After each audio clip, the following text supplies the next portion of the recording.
Ընկերներ, բարի օր ձեզ։ Զատիկի կարմիր ձուն ինչպես եք պատրաստում կամ ընդհանրապես ինչ գույնի մեջ եք պատրաստում ու ինչ ձև եք պատրաստում։ Օրինակ ես այսպես սոխիկը ջեփով եմ սիրում պատրաստել։ Արդեն պատրաստել եմ, եփելուց հետո ցույց կտամ ինչ տեսք ունի։ Դուք էլ գրեք տեսնեմ ով ինչ ձևով ու ինչ գույների մեջ է պատրաստում։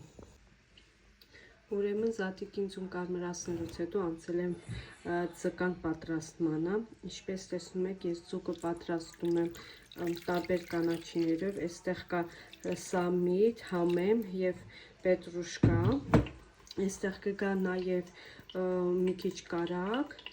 Աղը ավելացրել եմ, նոր ջուր ավելացրեցին ու կթողնենք արդեն եփվի։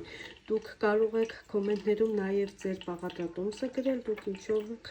պատրաստում եւ ինչպես եք պատրաստում զատիկի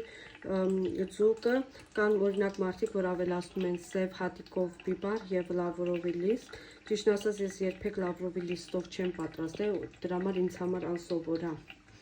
Դուք գրեք, խնդրում եմ կոմենտներում ձեր պատրաստման բաղադրատոմսը, ինձ շատ հետաքրքիր է։